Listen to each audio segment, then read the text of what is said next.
गरुड़ पुराण के अनुसार आत्मा की यात्रा और 16 नगरों का वर्णन। गरुड़ पुराण में मृत्यु के बाद आत्मा की यात्रा और उसके कर्मों के अनुसार मिलने वाले दंड का विस्तृत वर्णन मिलता है।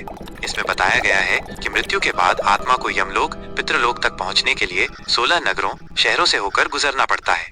ये नगर आत्मा के अच्छे या बुरे कर्मों के अनुसार अलग अलग प्रकार की यातनाएं और परीक्षाएं प्रदान करते हैं। मृत्यु के बाद आत्मा की यात्रा।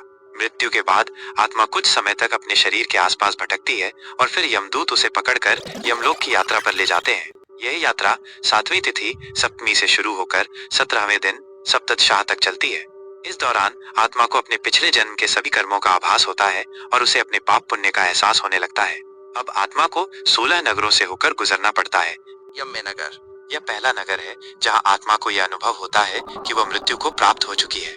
यहाँ आत्मा को अपने द्वारा किए गए पाप और पुण्य दिखाए जाते हैं। सौम्य नगर। आत्मा को यहाँ उसके कर्मों के प्रभाव से अवगत कराया जाता है। अच्छे कर्म करने वालों को इस नगर में आराम मिलता है, जबकि बुरे कर्म करने वालों को डरावनी घटनाएं देखने को मिलती हैं। नागेंद्र नगर। इस नगर में आत्मा के सामने भयानक सांप और विषैले जीव प्रस्तुत किए जाते हैं। पापी आत्माओं को इन जीवों से भयभीत किया जाता है। गांधर्व नगर। यहाँ आत्मा को एक प्रकार की दिव्य अनुभूति होती है। सत्कर्म करने वाली आत्माओं को सुंदर संगीत और वातावरण मिलता है, जबकि पापी आत्माओं को यहाँ भ्रम में डालने वाले दृश्य दिखाए जाते हैं। शैल नगर। इस नगर में आत्मा को पर्वत जैसी भारी वस्तुओं से दबाया जाता है।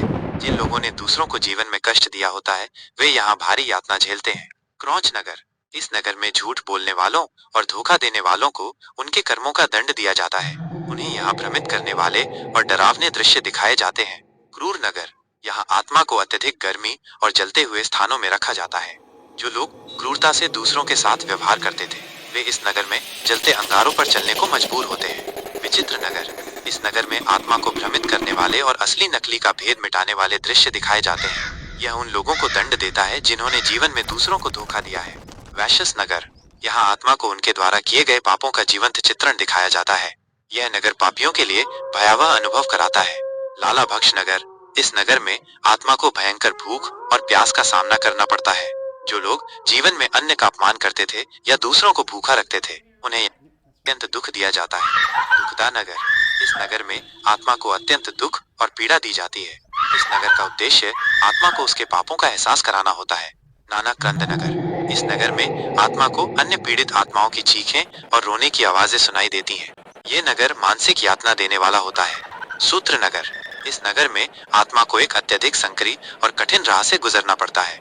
यह उन लोगों के लिए होता है जिन्होंने दूसरों को जीवन में बाधाएं दी थी। विभीषण नगर।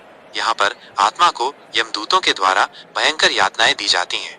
जो लोग निर्दय और हिंसक होते हैं वे इस नगर में विशेष दंड भोगते हैं। रौद्र नगर।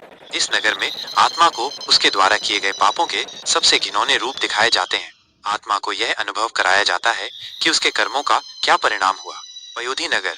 यह अंतिम नगर है जहां आत्मा को यमराज के दरबार में भेजे जाने से पहले ठहराया जाता है। यहाँ आत्मा को निर्णय की प्रतीक्षा करनी होती है कि उसे स्वर्ग, नरक या पुनर्जन्म में से किस